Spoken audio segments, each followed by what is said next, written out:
ಸ್ನೇಹಿತರೆ ಎಲ್ಲರಿಗೂ ನಮಸ್ಕಾರ. ಮುಳ್ಳು ಜೊತೆಗೆ ಸ್ವಾಗತ.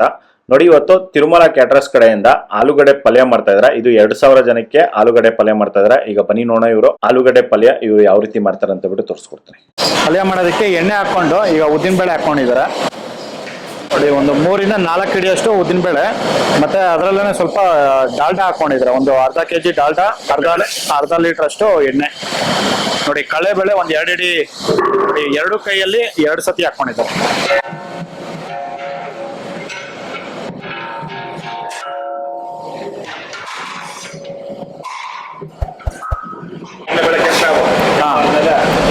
ನೋಡಿ, ಉದ್ದಿನಬೇಳೆ ಮತ್ತೆ ಕಡಲೆಬೇಳೆ ಇದನ್ನ ಕೆಂಪಗಾಗೋವರೆಗೂ ಇದನ್ನ ಫ್ರೈ ಮಾಡ್ಕೊಂತಾರೆ. ಈಗ ಕಡಲೆಬೇಳೆ ಮತ್ತೆ ಉದ್ದಿನಬೇಳೆ ಇದನ್ನ ಫ್ರೈ ಆಗಿದ ನಂತರ ಕರಿಬೇವು ಸೊಪ್ಪು ಮತ್ತೆ ಹಸಿಮೆಣಸಿನಕಾಯಿ ಹಾಕೊಂಡಿದ್ದಾರೆ. ನೋಡಿ, ಹಸಿಮೆಣಸಿನಕಾಯಿ ಒಂದು 1/4 ಕೆಜಿ, ಕರಿಬೇವು ಸೊಪ್ಪು ಒಂದು 2 ಹಿಡಿಯಷ್ಟು ಕರಿಬೇವು ಸೊಪ್ಪು.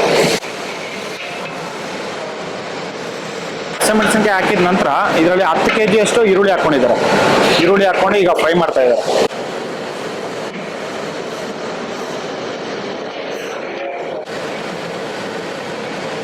ನೋಡಿ, ಈಗ ಒಂದು ಅರ್ಧ ಕೆಜಿ ಅಷ್ಟು ಫ್ರೋಸನ್ ಬಟಾಣಿ ಹಾಕೊಂಡಿದ್ದಾರೆ.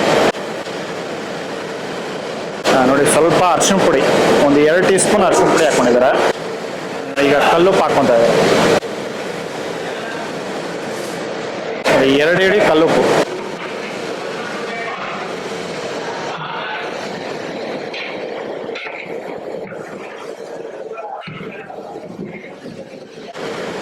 ಈಗ ಒಂದು 2 ಹಿಡಿ ಅಷ್ಟು ಗೋಡಂಬಿ ಹಾಕೊಂಡಿದ್ದಾರೆ.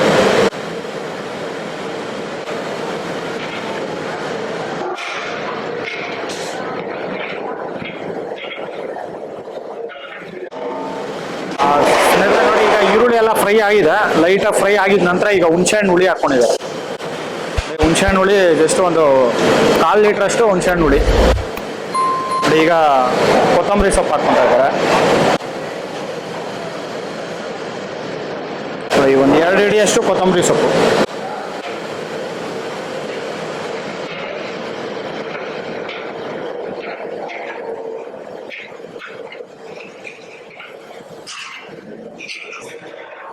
ಈಗ ನಿಂಬೆಹಣ್ಣು ಹುಳಿ ಹಾಕ್ಕೊಂತ ಇದ್ದಾರೆ.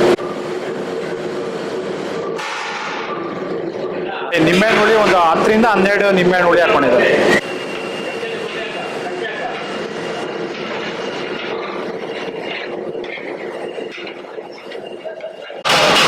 ಸ್ನೇಹಿತರೆ ನೋಡಿ, ಲಾಸ್ಟಲ್ಲಿ ಇದರಲ್ಲಿ ಕೊತ್ತಂಬರಿ ಸೊಪ್ಪು ಹಾಕೊಂಡು ಒಂದು 4 ಕಾಯಿ ಹಾಕೊಂಡಿದ್ದಾರೆ. 4 ಕಾಯಿ ಹಾಕೊಂಡು ಇಟ್ಕೊಂಡಿದ್ದಾರೆ. ಈಗ ಆಲೂಗಡ್ಡೆ ಇಲ್ಲಿ ಬಿಡಿಸ್ತಾ ಇದ್ದಾರೆ. ಬಿಡಿಸಿದ ನಂತರ ಆಲೂಗಡ್ಡೆ ಎಲ್ಲ ಮ್ಯಾಶ್ ಮಾಡಿಕೊಂಡು ಇದರಲ್ಲಿ ಹಾಕ್ಕೊಂತಾರೆ.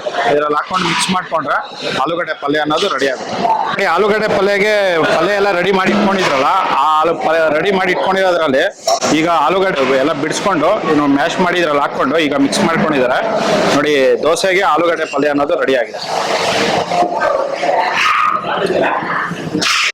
ಸ್ನೇಹಿತರೆ ನೋಡಿದ್ರಲ್ಲ, ಒಂದು ತಿರುಮಲ ಕ್ಯಾಟರರ್ಸ್ ಕಡೆಯಿಂದ ದೋಸೆಗೆ, ಇದು ಮಸಾಲೆ ದೋಸೆಗೆ ಆಲೂಗಡ್ಡೆ ಪಲ್ಯ ಇವರು ಯಾವ ರೀತಿ ಮಾಡಿದ್ರು ಅಂತ ಬಿಟ್ಟು. ಇದಂತೂ ತುಂಬಾನೇ ಚೆನ್ನಾಗಿತ್ತು, ಸಾಫ್ಟ್ ಆಗಿ ಸಖತ್ತಾಗಿತ್ತು. ನೋಡಿ, ಈ ವಿಡಿಯೋ ನಿಮಗೆಲ್ಲ ಇಷ್ಟ ಆಗಿದೆ ಅನ್ಕೋತೀನಿ. ಇಷ್ಟ ಆಗಿದೆ ದಯವಿಟ್ಟು ಲೈಕ್ ಮಾಡಿ, ಶೇರ್ ಮಾಡಿ, ಸಬ್ಸ್ಕ್ರೈಬ್ ಮಾಡಿ. ಮುಂದಿನ ವಿಡಿಯೋದಲ್ಲಿ ಸಿಗ್ತೀನಿ. Thank you, bye bye.